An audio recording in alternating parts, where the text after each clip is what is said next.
என் அன்பு சகோதர சகோதரிகளே, ஆண்டவராகிய இயேசு கிறிஸ்துவின் நாமத்தில் என் அன்பின் வாழ்த்துக்கள். இன்றைய முத்தின் மூலமாக மறுபடியும் உங்களை சந்திப்பதில் மகிழ்ச்சி அடைகிறேன். கர்த்தர் தாமே உங்கள் ஒவ்வொருவரையும் ஆசீர்வதிப்பாராக. மத்தேயு சுவிசேஷம் 10ஆம் அதிகாரத்தின் 22வது வசனத்தை நான் படிக்கிறேன். என் நாமத்தின் நிமித்தம் நீங்கள் எல்லாராலும் பகைக்கப்படுவீர்கள், முடிவு பரியந்தம் நிலைத்திருப்பவனே ரட்சிக்கப்படுவான். உங்களுடைய ரட்சிப்பை இழக்க வைக்க, நீங்கள் நிலைத்திருக்க கூடாது என்பதற்காக எத்தனையோ துன்பங்களும் தொல்லைகளும் உங்கள் கிறிஸ்தவ வாழ்க்கையில் தலையிட தான் செய்யும். ஆனால் ஆண்டவர் சொல்கிறார், முடிவு பரியந்தம் நிலைத்திரு. எதில் நிலைத்திருப்பது? இயேசுவிலே நிலைத்திருக்க வேண்டும், இயேசுவின் அன்பிலே நிலைத்திருக்க வேண்டும், இயேசுவின் மேல் உள்ள விசுவாசத்தில் நிலைத்திருக்க வேண்டும், இயேசு நமக்கு கொடுத்த அழைப்பிலே நிலைத்திருக்க வேண்டும், நாம் கற்று நிச்சயித்தவைகளில் நிலைத்திருக்கணும்னு சொல்லி நேற்றைய தினத்தில் நம்ம தியானித்தோம். இன்றைக்கி இன்னொரு வசனத்தை நான் உங்களுக்காக வாசிக்கிறேன். எபிரேயருக்கு எழுதின நிருபம் 13ஆம் அதிகாரம் முதல் வசனம். எபிரேயர் 13:1.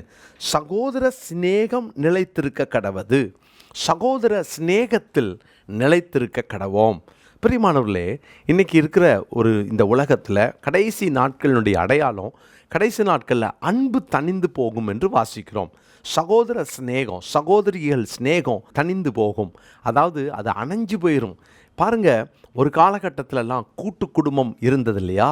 ஒரு காலகட்டத்தில் பார்த்திங்கன்னா அங்கே அந்த ஃபேமிலி பாண்ட் இருந்துச்சு. ஆனால் இப்போ கொஞ்சம் கொஞ்சமாக அந்த பாண்டெல்லாம் குறைஞ்சிக்கிட்டு வரதை நம்ம பார்க்குறோம். சில வெளிநாடுகளில் நான் பயணிக்கும் பொழுது சில பாஸ்டர் சொல்லியிருக்கிறாங்க, இந்தியா மாதிரி கிடையாது, ஒருத்தர் வீட்டுக்கு போகணுன்னா அப்பாயின்மெண்ட் வாங்கிட்டு போகணும். ஒரு பாஸ்டர் வருத்தத்தோடு சொன்னார், ஆண்டவர் அவங்களை ஞாபகப்படுத்தினார், அந்த வழியாக போகும்போது அந்த வீட்டுக்கு போயிடலான்னு அவங்களுடைய விசுவாசி வீட்டுக்கு போனால் அவ்வளோ அன்பான ஃபேமிலியாக. அவர் போய் காலிங் பெல் அடித்தோடனே அவங்க பாருங்கள், இந்தியர்கள் இந்தியாவிலேருந்து போய் செட்டில் ஆனவங்க, அவங்க கதவை திறந்த உடனே பாஸ்டர் நின்னோடனே, பாஸ்டர் நீங்கள் இன்றைக்கி எனக்கு சொல்லாமல் வந்துட்டீங்களே, நீங்கள் என்கிட்ட அப்பாயின்மெண்ட் வாங்கலை, நீங்கள் வரதை சொல்லாமல் இனி எங்கள் வீட்டுக்கு வரக்கூடாது pastor, we will meet next வீக்னு சொல்லிட்டு கதவை டம்முன்னு அடிச்சுட்டாங்களாம். அவர் சொல்லும்போதே எனக்கு கஷ்டமாக இருந்துச்சு. பாருங்கள், அவ்வளவுதான் அந்த ஸ்நேகங்கள் எல்லாம். இன்றைக்கி அந்த சகோதர ஸ்நேகங்கள் எல்லாம் குறைஞ்சிக்கிட்டே வருது. ஒருவேளை அது நவீன தொழில்நுட்பங்கள் ஒரு காரணம்னு சொன்னாலும் இன்றைக்கி சுயநலங்கள் தான் அதில் தலை தூக்கி நிற்கிறத நீங்கள் பார்க்கலாம். கர்த்தருடைய பிள்ளைகளே, நம்ம எவ்வளவு தான் நம்ம ஆண்டவருக்காக வாழ்ந்தாலும், கொடுத்தாலும், சர்ச்சுக்கு போனாலும், ஊழியமே செஞ்சாலும் ஆண்டவர் எதை பார்க்குறாரு தெரியுமா? நம்முடைய உள்ளத்தில் இருக்கிற சகோதர ஸ்நேகம். இந்த சகோதர ஸ்நேகம் குறையுது அப்படின்னா எங்கேயோ ஒரு இடத்துல நான் செல்ஃபிஷாக இருக்கிறேன். கூட பிறந்தவங்க மேலே இருக்கிற ஸ்நேகம் மாத்திரம் அல்ல, கூட பிறந்தவங்க மேலே இருக்கிற ஸ்நேகம் இது ஒரு பக்கம் இருக்கட்டும். கூட பிறந்தவங்களை நம்ம விட்டு கொடுக்க மாட்டோம், அவங்க மேலே ஸ்நேகமாக இருப்போம். ஒருவேளை மனக்கசப்புகள், மனஸ்தாபங்கள் வந்தாலும் ஏதோ ஒரு காலகட்டத்தில் நம்ம பேசி ஒப்புரவாயிடலாம், அதெல்லாம் வாய்ப்பு இருக்குது. ஆனால் எல்லாரையும் அப்படி பார்க்க முடியுதா? இங்கே எபிரேயருக்கு ஆக்கியோன் அவர் அங்கே பொதுவாக சபைக்கு சொல்லும்போது அவர் என்ன எழுதுகிறாரு? சகோதர ஸ்நேகம். இன்றைக்கி தேவனுடைய ஆலயத்துக்குள்ளே அந்த ஸ்நேகங்கள் குறைஞ்சிக்கிட்டே வருது. யோசித்து பாருங்கள், நீங்கள் ஒரு லிஸ்ட்டு போட்டு யார் யார் மேலெல்லாம் உங்கள் இருதயத்தில் ஒரு கசப்பை வச்சுருக்கிறீங்க கொஞ்சம் டெஸ்ட் பண்ணி பாருங்களேன். சிலரெல்லாம் நம்முடைய வாழ்க்கையில் அவங்க பார்க்க விரும்ப மாட்டோம், அவங்கள நம்ம மன்னிக்க நினைக்க மாட்டோம், அல்லது நம்ம அவங்ககிட்ட மன்னிப்பு கேட்டக்கூடாதுன்றதில் கவனமாக இருப்போம். என்ன காரணம் அப்படின்னா அந்த சுயநலங்கள், சகோதர ஸ்நேகங்கள் எல்லாம் குறைஞ்சிக்கிட்டே வருது. பிரியமான தேவனுடைய பிள்ளைகளே, இன்றைக்கி நம்ம அதை சரிப்படுத்தி தான் ஆகணும். எப்படி சரிப்படுத்த முடியும்? வேதத்தில் ஒரு வசனத்தை நான் உங்களுக்கு காண்பிக்கிறேன். ரோமருக்கு எழுதின நிருபம் 12ஆம் அதிகாரத்தின் 10வது வசனத்தை நான் வாசிக்கிறேன். ரோமருக்கு எழுதின நிருபம் 12:10. சகோதர ஸ்நேகத்திலே ஒருவருக்கு ஒருவர் பட்சமாயிருங்கள். பட்சமாய், டிவோட்டட் என்று வாசிக்கிறோம். அர்ப்பணிக்கப்பட்ட, அவங்களுக்காக நான் நிற்பேன், எனக்காக அவங்க நிற்பாங்க, அந்த அளவுக்கு நிற்கணுமா? அவங்களுக்காக பட்சமாக நிற்கணுமா? ஒரு சகோதரனுக்காக பட்சமாக நிற்கணுமா? யோசித்து பாருங்கள். அரண்மனை வாழ்க்கையில் இருந்த அந்த மோசே ஒரு நாள் தன்னுடைய சகோதரர்களாகிய அந்த எபிரேயரில் ஒரு எகிப்தியன் அவன் அடிக்கிறான், துன்பப்படுத்துகிறான், சித்திரவதைப்படுத்துகிறான். உடனே பொறுத்துக்க முடியல பார்த்தீங்களா? உடனே ஏன் சகோதரனையா நீ துன்பப்படுத்துகிறேன்னு உடனே அந்த எகிப்தியனை அடித்து கொண்டுட்டான் பார்த்தீங்களா? அவனால் அதை தாங்க முடியலை.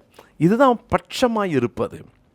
அவன் தன்னுடைய சகோதரர்கள், கூட பிறந்தவனா ஆரோனையாக அவங்க அடித்தாங்க இல்லை, ஆனால் ஒரு எபிரேயனுக்கு ஏதோ ஒன்றுன்னு உடனே அவனால் தாங்க முடியலையே. பிரியமான தேவனுடைய பிள்ளைகளே, இந்த சகோதர சிநேகத்தில் நிலைச்சிருக்கணும்னா முதலாவது பட்சமாயிருங்கள், பட்சமா இருங்க. ரெண்டாவது பாருங்க, கனம் பண்ணுகிறதிலே ஒருவருக்கு ஒருவர் முந்தி கொள்ளுங்கள். ரெண்டாவது விஷயம் என்னன்னா, ஹானர் பண்ண கற்றுக்கொள்ளுங்க.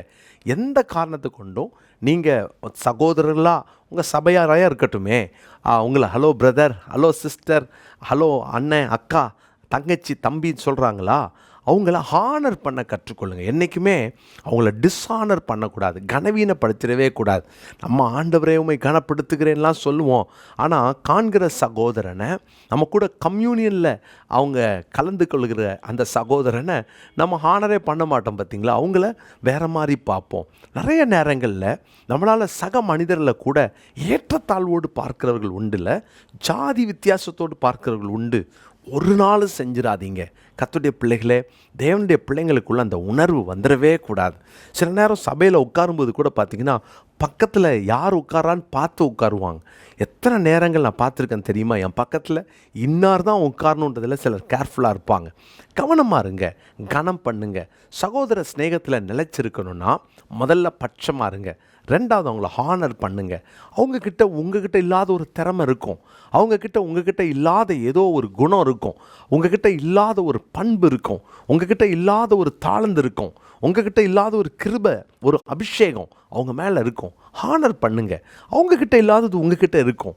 நம்ம உடனே அவங்க என்ன என்னை ஹானராக பண்ணாங்க, நான் அவங்கள ஹானர் பண்ணேன், அவங்க என்ன என்னை உயர்த்தியாக விட்டாங்க, நான் அவங்கள உயர்த்துவேன்னா, அவங்க எனக்கு தோத்திரம் போட்டாங்களா, நான் போடணுமான்னு அப்படின்னு நினைக்கிறோம் பாருங்கள். சகோதர ஸ்நேகத்தில் நிலைச்சிருக்கணும்னா பிரியமான தேவனுடைய பிள்ளைகளை, கொஞ்சம் கொஞ்சமாக குறைஞ்சிக்கிட்டு வர இந்த சகோதர ஸ்நேகங்கள் நிலைத்திருக்கணும்னா அது நம்மிலே ஆரம்பிக்கணும். என்ன செய்ய? ஹானர் பண்ணுங்க. அவங்கள நீங்கள் கனப்படுத்துங்க. என்னடா என்னைய கனப்படுத்துகிறானே அப்படின்னு அவங்க யோசிக்கிற அளவுக்கு நீங்கள் அவங்கள ஹானர் பண்ணுங்க. இது வேதம் கற்றுக் கொடுக்கிற ஒரு அற்புதமான பாடம். மூன்றாவதாக 1 பேதுரு 1 அதிகாரம் 22வது வசனத்தை வாசிங்க. 1 பேதுரு 1 அதிகாரம் 22வது வசனம். ஆகையால் நீங்கள் மாயமற்ற சகோதர சிநேகம் உள்ளவர்களாக இருக்கும்படி. மாயமற்ற சகோதர சிநேகம் அப்படின்னா, முன்னால் பார்க்கும்போது தோத்திரம் போட்டுட்டும் பின்னால் போய் அவங்கள பற்றி பேசுகிறதும் இல்லை, அது அவங்களுக்கு விரோதமாக ரியாக்ட் பண்ணுறதும் இது மாய்மாலம். ஒரு நாள் செய்யவே கூடாது. கர்த்தருடைய பிள்ளைகளை, உங்களுக்கு யார் மேலேயாவது கசப்பா நேராக கூப்பிட்டு அவங்களோட பேசுங்க. அந்த பழக்கம் என்றைக்கு வச்சுக்கோங்க. ஒருவரை குறித்து நீங்கள் அவங்களுக்கு பின்னால் நீங்கள் பேசுகிறீங்க அப்படின்னா, நீங்கள் அவங்கள பார்க்கும்போது போடுற தோத்திரம் உங்களுக்குள்ள ஒரு மாய்மாலம் வைத்திருக்கிறீர்கள் என்பதை நீங்கள் அறிந்து கொள்ள வேண்டும். அருமையான கர்த்தருடைய பிள்ளைகளே, நீங்கள் மாயமற்ற சகோதர சிநேகம் உள்ளவர்களாக இருக்கும்படி ஆவியினாலே சத்தியத்துக்கு கீழ்ப்படிந்து. இந்த மாய்மாலம் வருதா, ஒருத்தரை பார்க்கும்போது அவங்கக்கிட்ட நல்லா சிரித்து பேசி அவங்களுக்கு பின்னால் நம்ம பேசுகிறதும், அவங்களுக்கு பின்னால் நம்ம அவங்களுக்கு எதிராக காரியங்களை சொல்லுவதும் செய்வதும், இது எதை குறிக்குதுன்னா, நமக்குள்ள அந்த சத்தியத்துக்கு கீழ்ப்படுகிற இருதயம் இல்லை, ஆத்மாவில் சுத்தம் இல்லை, சுத்த இருதயம் நமக்கு இல்லை. அதனால தான் நம்மளால் ஊக்கமான அன்பு செலுத்த முடியல. கர்த்தருடைய பிள்ளைகளை, இன்றைக்கி அதிகமாக இதுக்காக நம்ம ஜெபிக்கணும். தேவன் அந்த கிருபைகளை தருவார். இன்றைக்குரிய மனப்பாட வசனமாக இந்த 1 பேதுரு 1:22 நம்ம இன்றைக்கி குறிச்சிக்கலாம். 1 பேதுரு 1:22. ஆகையால் நீங்கள் மாயமற்ற சகோதர சிநேகம் உள்ளவர்களாகும்படி ஆவியினாலே சத்தியத்திற்கு கீழ்ப்படிந்து உங்கள் ஆத்துமாக்களை சுத்தமாக்கி கொண்டவர்களாய் இருக்கிறபடியால் சுத்த இருதயத்தோட ஒருவரில் ஒருவர் ஊக்கமாய் அன்பு கூறுங்கள். ஜெபிக்கலாமா? நல்ல தகப்பனே, நிலைத்திருக்கணும்னு சொன்னீங்க. சகோதர சிநேகத்தில் நாங்கள் நிலைத்திருக்க நாங்கள் எங்களை அர்ப்பணிக்கிறோம். எப்போதும் ஆண்டவரே, காண்கிற சகோதரனை நாங்கள் நேசிக்காமல் அன்பு கூறாமல் காணாத தேவனிடத்தில் அன்பு கூற முடியாதுன்னு நாங்கள் வாசிக்கிறோம். ஆண்டவரே, நாங்கள் ஒருவரை ஒருவர் ஆண்டவரே பட்சமாக இருக்கவும் கனப்படுத்தவும் மாயமற்ற அந்த அன்பு கூறவும் எங்களுக்கு கிருபை தார். இதுக்கெல்லாம் சத்தியம் எங்களுக்குள்ளே இருந்து அதுக்கு கீழ்ப்படியணும். நாங்கள் எப்போதும் ஆண்டவரே, நாங்கள் மாய்மாலம் இல்லாதவர்களாக ஆவியானவருக்கு விட்டு கொடுக்கிறவர்களாக வாழணும் என்பதையும் கற்றுக் கொடுத்தீர். நன்றி செலுத்துகிறோம். தொடர்ந்து இந்த நாளில் பெரிய ஒரு ரிகன்சிலேஷன் உண்டாகட்டும். ஆண்டவர் அப்படியே கிரியை செய்வீராக. இயேசுவின் நாமத்தில் ஜெபிக்கிறோம் நல்ல பிதாவே, ஆமென். கிறிஸ்துவுக்குள் பிரியமானவர்களே, இயேசு கிறிஸ்துவின் இனிய நல்ல நாமத்தில் என் அன்பின் வாழ்த்துக்கள். இந்த 2024 வருஷத்தின் பாராளுமன்ற தேர்தலுக்காக நம்முடைய தேசம் ஆயத்தமாகி கொண்டிருக்கிறது. எல்லா கட்சிகளும் மிக மும்முரமாக செயல்பட துவங்கிவிட்டார்கள். ஒருவேளை இந்த நாட்களில் என்ன நடக்கிறது என்று உலகமே உற்று பார்த்து கொண்டிருக்கிற இந்த நேரத்தில் இந்த கட்சி வரும், அந்த கட்சி வரணும், அது வந்தால் நல்லா இருக்கும் என்றெல்லாம் சொல்லிக்கொண்டு ஒரு கூட்டம் எழும்பினாலும் தேவனுடைய ஜனமாகிய நீங்களும் நானும் மிக முக்கியமான கட்டத்தில் இருக்கிறோம் என்பதை மறந்துட வேண்டாம். நாம் என்ன செய்ய போகிறோம்? நாம் அதிகமாக ஜெபத்திலே, தேவ சமூகத்திலே தரித்திருக்க போகிறோம். பிரியமானவர்களே, இந்த ஜெபத்தில் நீங்கள் கலந்து கொள்ள வேண்டும் என்று நான் அன்போடு கட்டாயமாக அழைக்கிறேன். காரணம், நீங்கள் யாராக இருந்தாலும் தேசத்தின் மேல் உங்களுக்கு விருப்பமும் பிரியமும் அன்பும் இருக்கும் என்றால், தேசத்தில் தேவன் எங்களுக்கு ஒரு சேமத்தை கட்டளையிடணும் அப்படின்ற ஒரு ஆசையும் எதிர்பார்ப்பும் உங்களுக்குள் இருக்கும் என்றால், நீங்கள் இந்த ஜெபத்தில் கலந்து கொள்ள வேண்டும். உங்களை அன்போடும் கட்டாயத்தோடும் அழைக்கிறேன். பிரியமானவர்களே, இன்னைக்கு நம்ம ஜெபிக்காவிட்டால் உண்மையிலேயே நாம் பெரிய பாவம் செய்கிறோம் என்பதில் சந்தேகம் இல்லை. ஜெபிக்காவிட்டால் அது பாவம். நாம் ஜெபிக்க ஆண்டவர் இன்றைக்கு நமக்கு ஒரு நல்ல வாய்ப்பை தந்திருக்கிறார். பாருங்க, ஏப்ரல் 1ஆம் தேதியிலிருந்து ஜூன் மாதம் 1 தேதி வரைக்கும் நம்ம தொடர்ந்து ஜெபிக்க போகிறோம். ஆனால் கருமையான தேவனுடைய பிள்ளைகள், இந்த 2 மாதமும் இடைவிடாமல் நம்ம ஜெபிக்க போகிறோம். அதாவது 24/7 ஒரு செயின் ப்ரேயரை அரேஞ்ச் பண்ண ஆண்டவர் பாரப்படுத்தினார். எனவே நீங்கள் இந்த வீடியோவை பார்க்குறவங்க உடனடியாக உங்கள் சபையில் இருக்கிற யாருக்காவது நீங்கள் அனுப்புங்க. உங்கள் கான்டாக்டில் இருக்கிற தேவ ஜனங்களுக்கு நீங்கள் அனுப்புங்க. நீங்கள் கூப்பிடுங்க. நீங்கள் பார்க்குற நீங்கள் ஒரு டீமை உருவாக்குங்க. ஒரு குரூப்பை நீங்கள் உருவாக்கலாம். அந்த குரூப்பில் நீங்கள் ஒரு லீடராக இருங்க. அந்த குரூப்பில் 96 பேரை நீங்கள் இணைக்க வேண்டும். பிரியமானவர்களே, உடனே உங்கள் மனசில் 96 பேரை நான் எங்கே போய் பிடிப்பேன், யாரை பிடிப்பேன் அப்படின்னு நீங்கள் நினைக்கலாம். நீங்கள் ஃபோனில் ஒருவரை அழைங்க. அந்த ஒருவர்கிட்ட சொல்லுங்கள், உங்களுக்கு தெரிந்த ஒருத்தரை கூப்பிடுங்கன்னு சொல்லுங்கள். இப்படி உங்கள் டீமில் 96 பேரை சேருங்க. எதுக்கு இந்த 96 பேர்? 1/4 மணி நேரத்துக்கு ஒருவர் என்ற அந்த நிலையில் 1 மணி நேரத்துக்கு 4 பேர், 24 மணி நேரத்தில் 96 பேர் ஜெபிக்க வேண்டும். ஒருவேளை மத்தியானத்துக்கு மேலே மறுபடியும் நீங்கள் அந்த ப்ரேயரில் 1/4 மணி நேரம் கலந்துக்கிறீங்களா? ரொம்ப நல்லது. காலையில் நான் வேலைக்கு போகிறேனே, என்னால் காலையில் ஜெபிக்க முடியாதுன்னு நினைக்கிறீங்களா? வீட்டில் இருக்கிறவங்க அல்லது ஒர்க் ஃப்ரம் ஹோம் அப்படின்னு சொல்கிறவங்க அல்லது ஹோம் மேக்கர்ஸ், நீங்கள் என்ன பண்ணலாம், காலையில் அந்த டைமை எடுத்துக்கோங்க. வேலைக்கு போயிட்டு வரவங்களுக்கு சாயங்காலம் 5 மணிக்கு மேலே நீங்கள் கொடுக்கலாமே.